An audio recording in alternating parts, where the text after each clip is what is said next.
Tema Talks is brought to you by the Tema Conter Memorial Trust, which is Canada's leading provider of peer support, family assistance, education and training for emergency services, public safety, military personnel, and their families. Check out tema.ca for more information. The views, opinions, and endorsements expressed in each podcast episode are those of the host and the guest alone, and do not necessarily reflect the official position of the Tema Conter Memorial Trust. The subject matter of this podcast may be triggering for some listeners. Please take the time to get yourself in a calm and positive mind space before listening so you can get the most out of the podcast. Okay, cue the music and enjoy this episode of Tema Talks.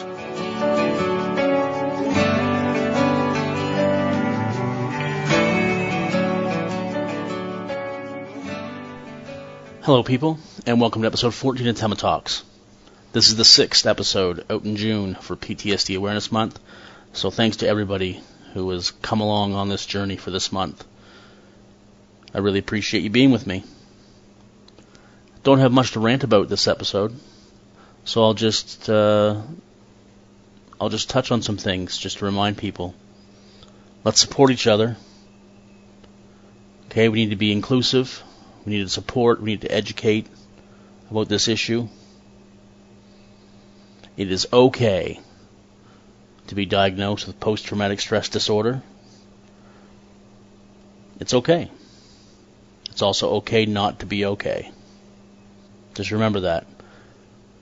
Let's be very supportive of everybody who speaks up about their struggles, as we need people to do that. We don't need to make them feel bad about it or feel guilty about it and to go back in the dark. That's exactly what we do not want to do. So keep that in mind. I know you guys are all awesome, so I have no worries. Alright, my guest this episode is Amanda Brazil. She's a firefighter with Crossroads Fire Department in Prince Edward Island. She's also the Director of Programs and Policy with the Canadian Mental Health Association PEI Division. She is firmly entrenched in the research world. So basically, she's a super smart human being who is also in our corner, which is exactly what we need. It was a pleasure to talk with her. I hope you enjoy it. Let's get to it. It was a dark and stormy night, nor'easter rolling in. Welcome to Tema Talks, Amanda. Thank you for taking the time today. Thank you for having me. Oh, it's my pleasure. I was introduced to you way back when I started UpTalk. I noticed a couple articles out of Prince Edward Island about the work that you were doing, and I think I actually talked to you on CBC Radio once during I think you were co-hosting a show about mental health or PTSD, and I called in and was talking a little bit, and I've always wanted to have you on, and it just took this long to get it done, which I apologize for, but again, it's my pleasure to talk to you. Great, thank you. Oh, you're welcome. So, for me, who doesn't know you well, and for our listeners, can you give us a little bit about how you grew up and where you came from and how you got involved with the fire service, first of all? Okay, well, I currently am living in Prince Edward Island. I've been here for about 10 years, but prior to that, I sort of jumped around a number of different provinces. I grew up in Halifax, okay. And my the way I ended up in the fire services is it wasn't something that as a little girl I wanted to be a firefighter. It really wasn't that. I actually had worked in federal corrections for 8 years. Oh. Prior to joining the fire service. And so I worked in an institution and left the institution and started to work in research for corrections. And when I made that switch, I noticed that I was really missing that sort of frontline work. I wasn't a correctional officer, but I did work frontline in programming. And I really missed sort of the camaraderie that came along with that position and that sort of working frontline with people. And so when I noticed that our local fire department was recruiting, I thought this might be a nice fit. To sort of fill that gap that I felt was missing. And I applied and they hadn't had, I think they might have had one female in their history who did some medical type work, but they hadn't had a female on their department. So it was a little bit of a switch for them and for me. But I've been there, it'll be 7 years now, in June or July. Yeah. If you don't mind, now that I know this, I want to go back to your corrections experience. Yes. Because I feel like corrections, a lot of times, I think it's getting better, but they are sort of the often forgotten branch of first responders. Mm-hmm. And I've touched base with a couple of corrections people over the past few years who have had stories. How did you find it when you were there? I mean, just the environment and was there any training or education towards mental health?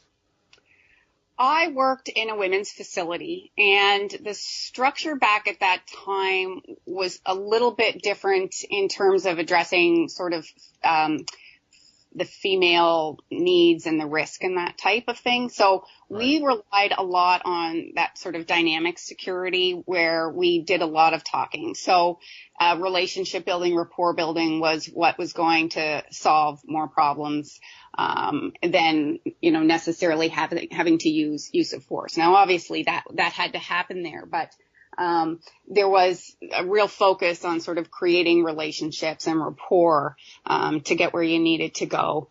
I don't remember any specific training around, as a staff member, our own mental health. I know that when I was working, there was a major incident at the facility I was working in. And I know that they provided sort of debriefing after, but it wasn't something that you went into the job, sort of being prepared for. It was more reactionary. But in saying that, it wasn't a bad work environment, but a correctional institution, can change on a dime, the environment. Depending on, the people that are incarcerated there. One person coming in or out can completely change the dynamic. So, in that respect, it was high stress, and any time you're in a high stress environment, you're that much more vulnerable, if something goes awry. Yeah, for sure. Absolutely. And I'm happy to see, there's more stories coming out, and they're really, pushing to be recognized as, they are frontline first responder staff.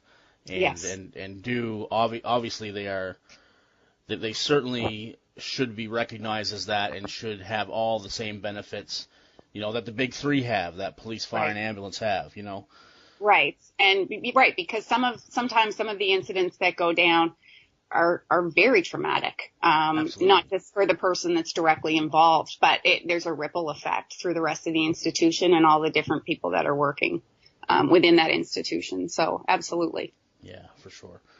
Amanda, tell me about your education background as far as getting into research. So I have an undergraduate degree in sociology. Okay. And I was starting to become interested in corrections while I was working on that. And I ended up continuing on, and I did a master's of arts in adult education because I was interested in programming, and it was kind of at the time, to be competitive in the field. And so I completed my master's. I was working in the institution, and then an opportunity came up to work in research in corrections. And so I ended up transferring to work with our research branch. And we looked at sort of addictions researching. So, with the federal offender population. But one of the things, I was working on a project looking at the successful reintegration with female offenders who also were substance abusers. And one of the things that kept coming up was trauma and the impact that trauma had on their life trajectories. And so that started to become an area of interest for me. And that's how I ended up sort of working in research as my day job. But then I decided, when I left that job, I decided that I was still interested in doing research, and then decided to start working on my PhD. So right now, I'm a PhD candidate in the Faculty of Education at the University of Prince Edward Island, where I'm researching the learning that goes around that's involved in critical incidents and post-exposure management within the volunteer fire service. Okay. So I know one of the many things that you do, or the many organizations you work with, is the Canadian Mental Health Association. Yes. Talk to me a little bit about your position with them and some of the things that you do with them. So I'm the Director of Programs and Policy at the Canadian Mental Health Association. So it's kind of it's a little bit of a jack of all trades, but Right. I'm partially responsible for overseeing our programming areas, the implementation or adoption of programs that would fill a gap in our particular population's need. I work on policy both provincially and nationally around a number of different things. So there's a lot of, we've got the legalization of cannabis about to happen, and so working on policies around those types of things. But I'm also, in this role, was able to bring a resiliency mental health program to the island for firefighters. Okay. And also, I noticed in your bio that you're on the CISM steering committee for PEI. Yeah. So just what's the work like there? Well, that committee is 100% volunteer. So we have, and it's been going on for many years before I joined, but it was originally developed to provide formalized debriefs to the fire service, because the fire service on Prince Edward Island, we have just over 1,000 volunteers who make up our fire service. Okay. We have 13 full-time career firefighters and I think 6 part-time. So, being structured in that way, we don't have a lot of formalized supports in place. And so this volunteer, CISM committee was established to be able to address some of the need there. So basically, that's what we do. We respond when we have critical incident calls across the province. We will respond to the different departments, but we're starting to broaden our scope because there's other groups that need this, and so we've got a paramedic now who's sitting on the committee good. Addressing their needs, and then even we've got frontline workers in the mental health system, emergency department staff that sometimes rely on us. So how long have you been involved with that? It's been a couple of years now. When I first started my PhD, I did a study for one of my courses looking at critical incident exposures and training and that type of thing here with PEI firefighters. And when that research was published, they approached me to see if I'd want to sit on the committee with them. So how have you found it from the time that you started with them until now? Have you seen a progression, more of a willingness on the part of the volunteer fire service to really engage with this program? It's getting there. Yeah. The way that our fire service is set up is that we have 36 departments or companies across the province. Right. And aside from the sort of mandatory level 1 firefighting training, the departments are each responsible for what goes on. So their training is done in-house. And so they're really almost little entities to themselves. And so we're definitely seeing a recognition that these things need to be dealt with. I think awareness efforts are they're wonderful because people now are starting to get that this is real. Mm-hmm. But I don't know if people know how to make that translate. So the literacy around it isn't there. So I think where we're at now is that we're recognizing this is an issue. This is an issue for us. we don't know what to do about it. And I think that's kind of where we're at. So some departments might be more inclined to bring in sort of formal debriefing than others. But I know that from the study that I had done, that most departments are trying to do something. So they'll do maybe informal debriefs back at the hall after an event. Some don't do any. Right. It's kind of scattered right now, but I definitely think there's a move afoot to start maybe trying to address this a little bit more. It needs to happen. I want to circle this back around to your research.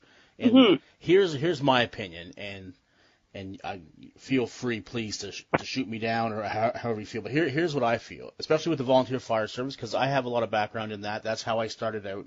Yep. I feel like the volunteer fire service is lagging behind everybody else.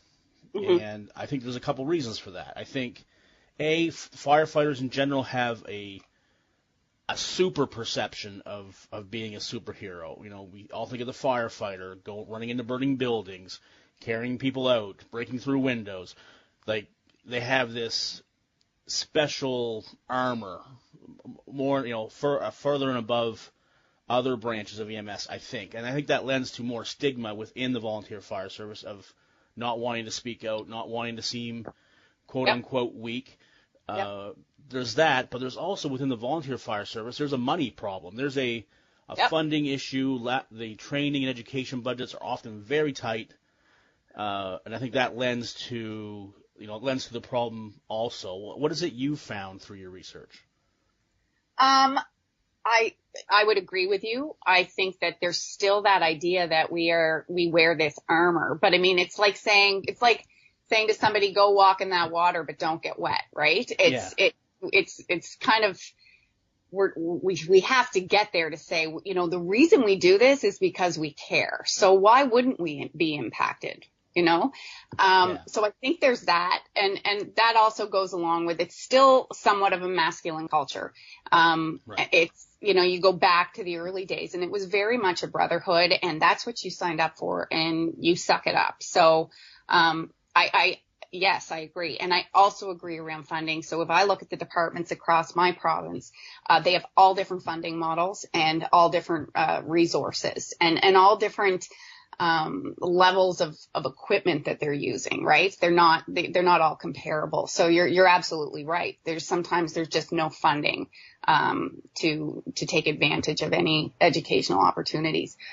We also don't have unions that represent us.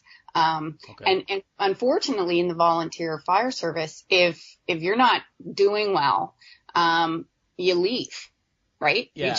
You don't volunteer anymore. And, I think it would be really interesting to start looking at why people are leaving.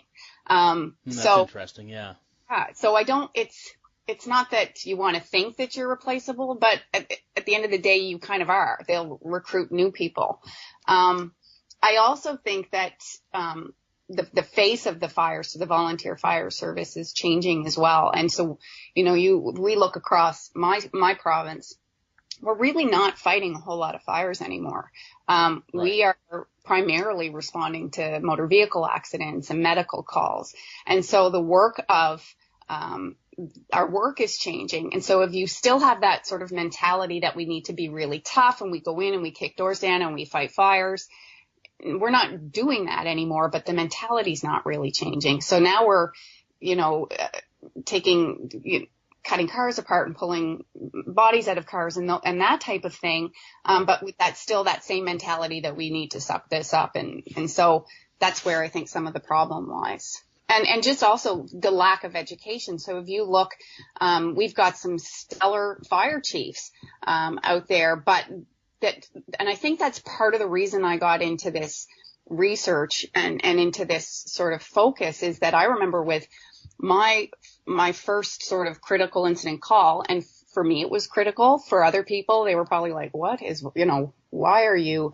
But for me, it's all relative. It's all relative to the person. All relative. It's subjective. And so I remember coming home from that call and just being so shaken up and not being able to sleep, but having, working in mental health, I knew who I could reach out to and say, okay, is this normal? What can I expect? And so I kind of had a plan, like a 5-day plan, of when I should start feeling better, and I could watch myself go through that process. And I had that knowledge.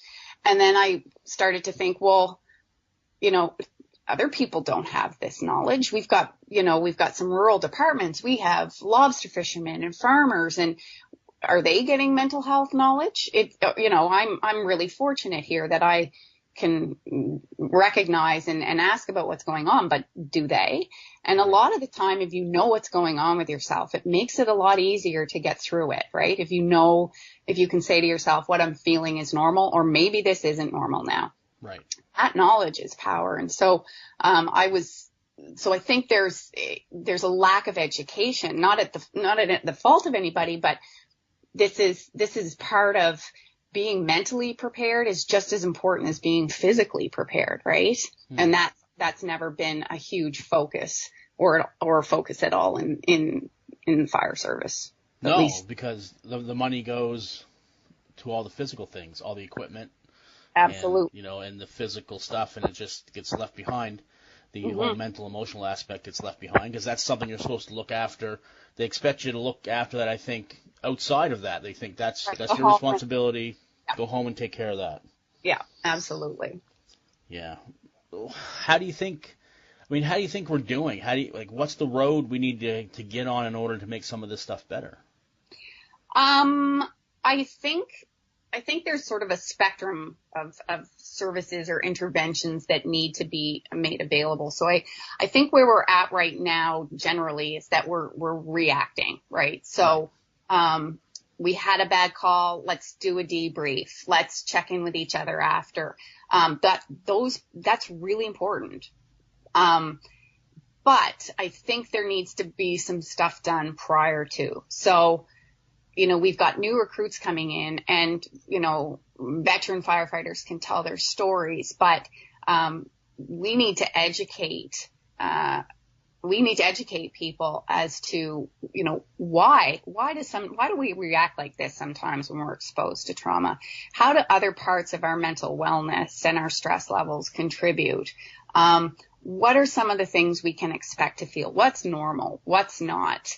How do we practice self-care? How do we build resiliency? This is the stuff that needs to be taught as a preventative, thing. So if you think about sort of the physical training, we don't just send people off to do stuff, not train them, and then when they hurt themselves, go, okay, now we're going to try and fix that.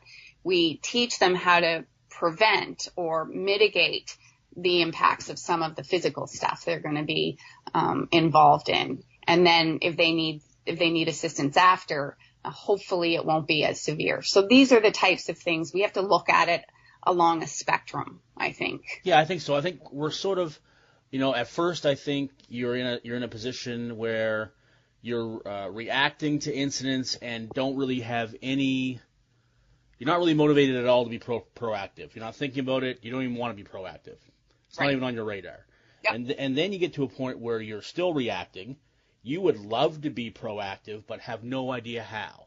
Exactly. I think that's where we're at. I think that's where we're at as well. And so that's where I think some of the focus needs to be put, as we move forward. Preparing people. It's about preparedness.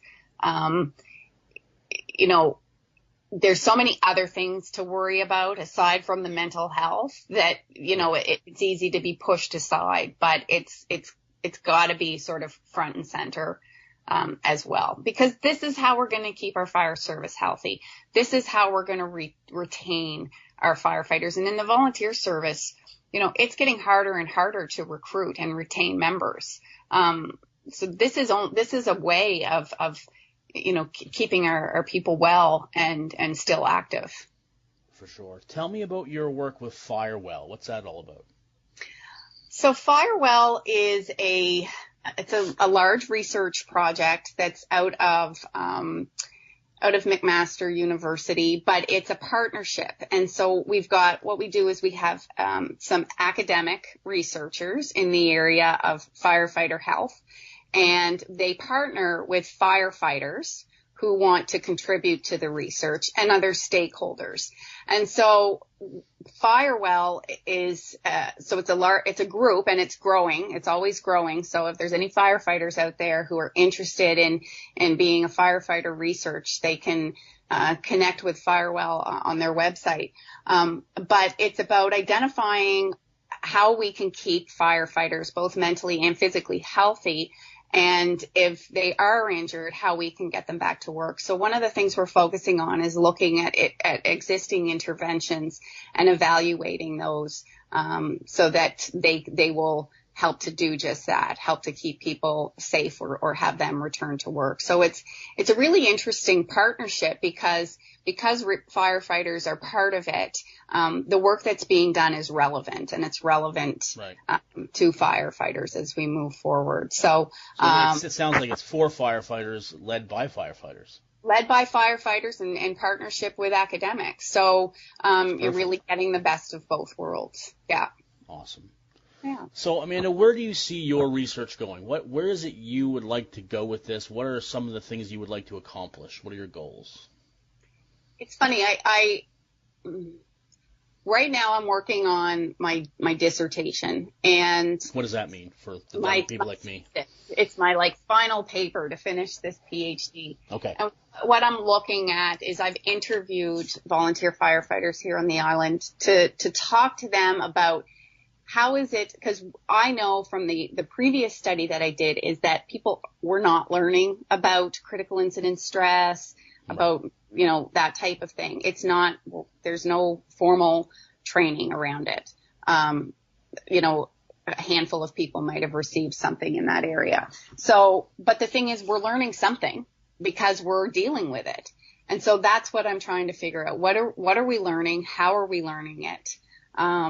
And so I've got all of my data collected, and actually right now I'm starting to do some analysis. But I think it's really important to find out what we're learning or what we're understanding now before we try and before we try to bring in sort of formal education, because there's going to be things that we're going to have to challenge. There's going to be ideologies that have been well established in the fire service that we're probably going to have to challenge.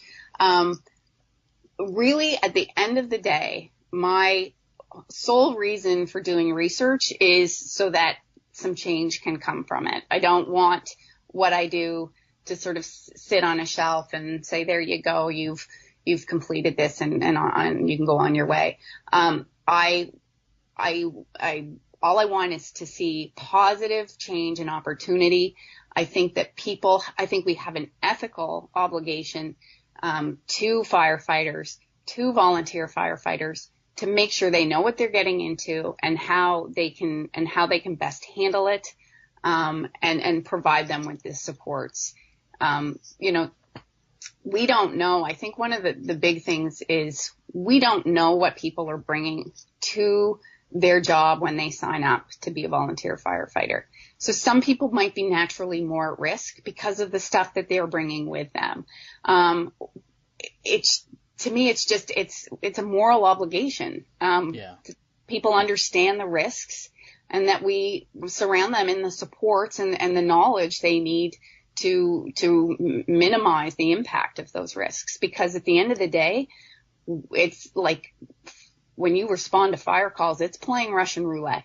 You don't know if the next call, my pager could go off in 2 minutes from now, and it could be a life-changing event for me.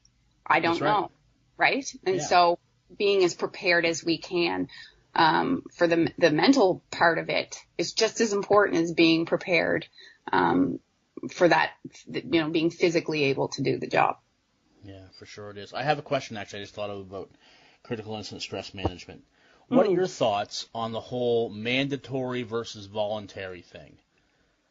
In terms of attending. I know initially when everything first started coming out, and when I was a young paramedic, and we, you have mandatory that you show up at a debriefing, which immediately sometimes puts people in a defensive mode of, who are you to tell me that I have to go here and talk?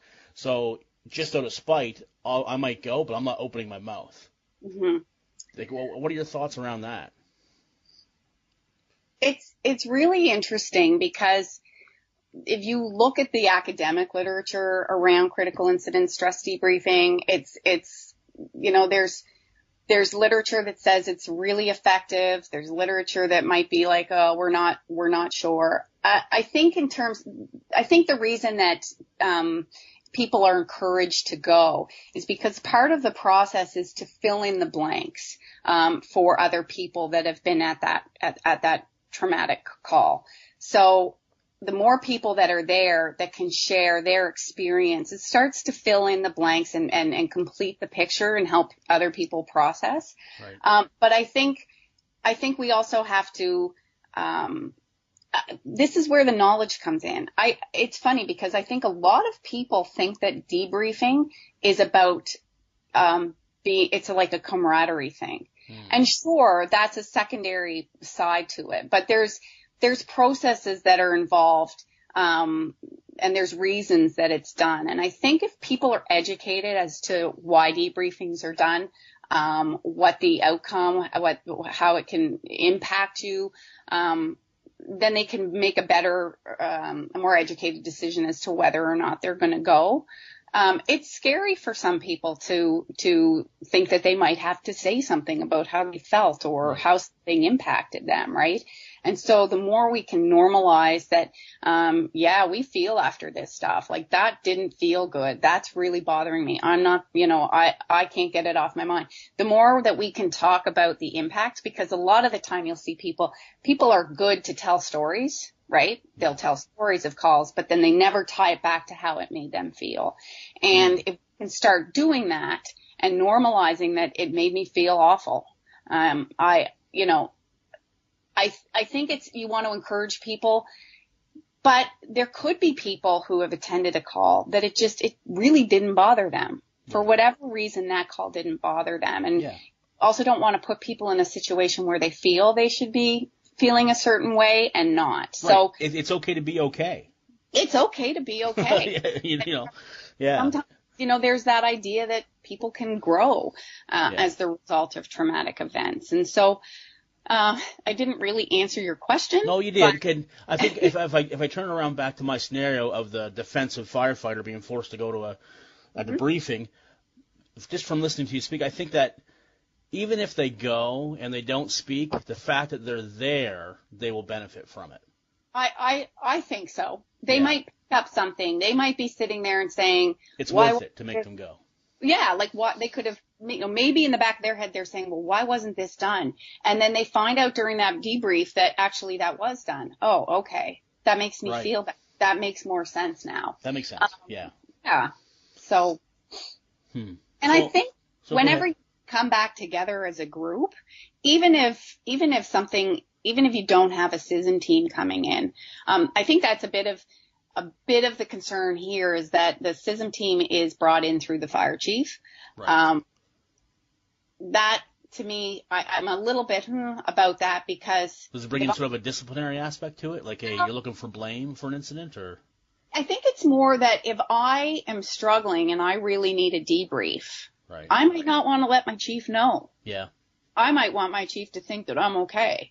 And so leaving it, I like to also see sort of systems or policy or standing operating procedures put in place that, we're going to have a debrief if XYZ, at least to sort of lessen that discretionary, automatic.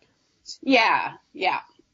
That makes total sense. So, Amanda, you've been in the fire service now for a number of years. So how have you done? How have you navigated this well? Have you struggled with it? And if you have, because of your educational background in this, having sort of a little bit more knowledge than the average firefighter may have on this, what are some things that you make sure that you do in your life in order to protect yourself? Right. Okay. So I'll give you a couple of, and some might seem weird to some people, but again, it's my own. So like I said, my first call that for me was traumatic, and that I had sort of a critical incident stress reaction. I I looked out to talk to people who knew what was, in the field of mental health to say, what should I do? And some of the advice that I was given, was to exercise and try. I can't remember if it was in the first 24 hours or first 48 hours. I think it was as soon as you can, to exercise. It releases endorphins. It will tire you. I've heard that it helps you to process things. When you look at animals in the wild who are being chased down by a predator and they get away from them, you'll see them have physical reactions. They'll shake, and then they'll get up and move on. And so it's sort of tied to that. So if you can exercise, I was told that's what you want to do. Drink lots of water. Eat small meals, but make sure you eat. Try and sleep, but sleep is so important for our mental health, whether it's trauma related or anything else. Right. So try and get good sleep, but then talking about it. And I find in my department, we are pretty good at that. I've been to subsequent calls that have been traumatic, and we have a tendency, we will talk, whether it's a formal debrief or whether it's just peer-to-peer, talking through the scenario, being available to each other is really, really important. Another thing that I do, and I guess for me it's more of a cognitive thing, is I try and reframe the event or reframe the situation. So one of the things that I do, and some people would say, absolutely, that's not for me. But I often, if I've been to a fatality that I've been close to, I will seek out the obituary of the person that passed. And the purpose is to see that person in life, because what ends up happening is that picture, will take the place of the picture that I have in my head. Okay, right. So when I close my eyes, that I now see a picture of that person in life. And that really has helped me, to move on from some of the thoughts or the visuals or that type of thing. Right. You get to see them when they were well. I see them when they were well. Right. And it really, it works for me. That's awesome. That's cool. That's the first time I've heard that. Yeah. Another thing that I find that we need to, when we're talking about volunteers too, and one of a really important aspect in terms of critical incidents is that a lot of the time, if not all the time, we are responding in our own communities. And so the chances that we are going to respond to people we know, are high, right, especially in the more rural communities. And so, that is a whole different trauma. And so that also puts us at risk. So we might not be responding to as many traumatic events that maybe career firefighters are that, work in bigger cities. Right. But when we do respond, you can be pretty sure somebody, in that department is going to have a connection to that person. So, for sure. That's another, edge to this volunteer aspect.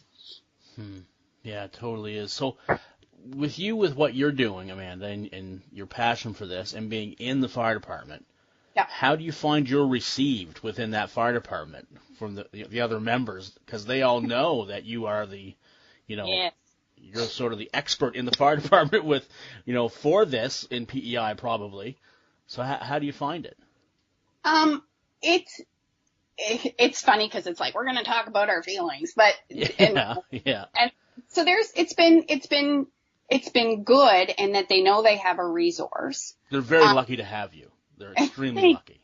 But what I want other people to rise up and champion this as well. I don't want it to be just me. Right. But I think, so one of the things that I have to sort of step back and reflect on is that I'm immersed in this in my school, in the work I do. And so a lot of it's sort of common sense to me or common knowledge. And one of the things I had to realize is that this is not common knowledge. And so we've brought in this new resiliency program called Resilient Minds. And, I really wanted my fire department to, adopt it and have it put into the training schedule. And I wasn't met with resistance, but I started to learn that they don't know necessarily why this is so important. Right. And They don't know what they don't know. they don't know what they don't know. And Yeah.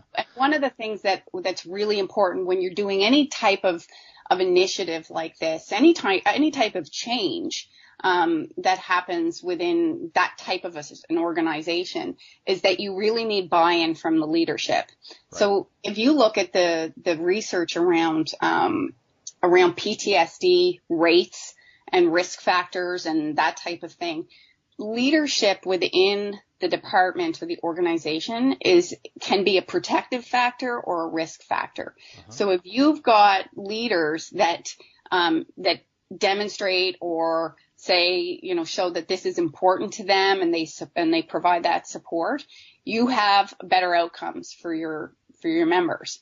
If you've got leaders who ignore it and don't support it, the outcomes are worse. I knew this, but my department didn't. And so what I did is, moving forward, is I brought my officers and my chief together, and I gave them a presentation, and I said, here's what the research says. This is why this is important. This is why I need your support in moving forward. And all of a sudden it was like, oh, we get this now. And so I'm seeing a change, and change takes time, right? Especially in a sort of hierarchical structure, historically, masculine. And I'm not saying that in a bad way. It's just, right. It is what it is. It is what it is. This type of change takes time. So people would say to me, 5 years ago, never would we be dedicating 4 training nights to this. Never. Right. But you know what? And the training has been really well attended. People are really engaged because it's an opportunity to learn stuff that they've never learned before. Because in your average day, if you don't work in mental health or you're not dealing with it directly, you don't learn this stuff. And so, they're coming around, and they're starting to become sort of proactive in terms of ideas. So one of the things that we've decided that we're going to do is that, we've noticed, and with any fire call, especially critical incident calls, there's always bystanders, or there's always people that are involved that aren't fire service. Right. And they're exposed just like we are. And so we're developing a little card that we can hand out to people on scene that says, here are some things you want to do to take care of yourself after this, and here are some numbers you can call to reach out if you need further help.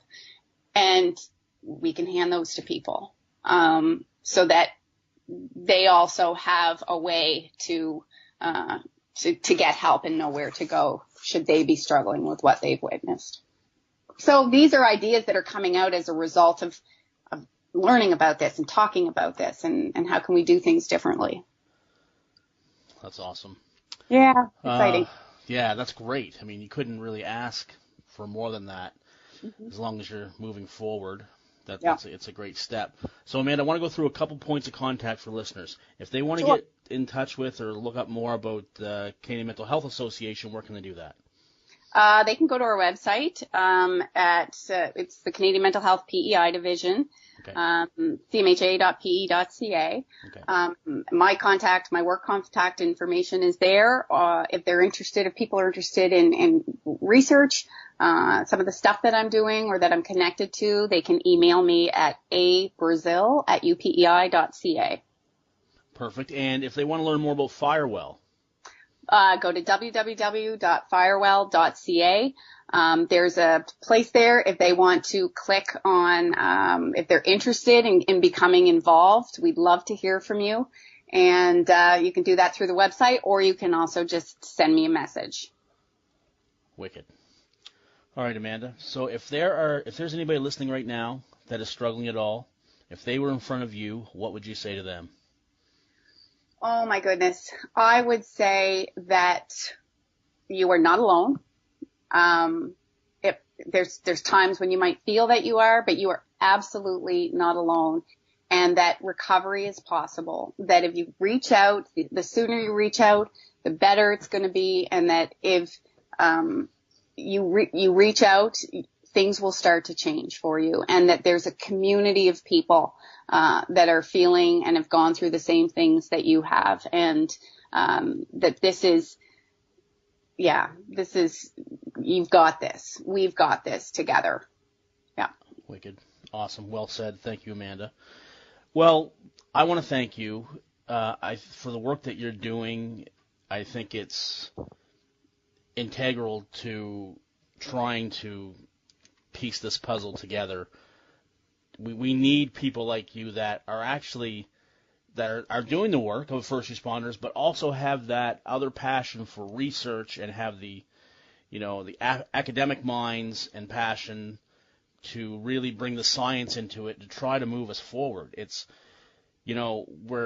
people like you that are bringing us out of the old hose monkey culture into the well-educated, mindful firefighter culture. And I thank you very much for helping us out. It's my honor. Absolutely.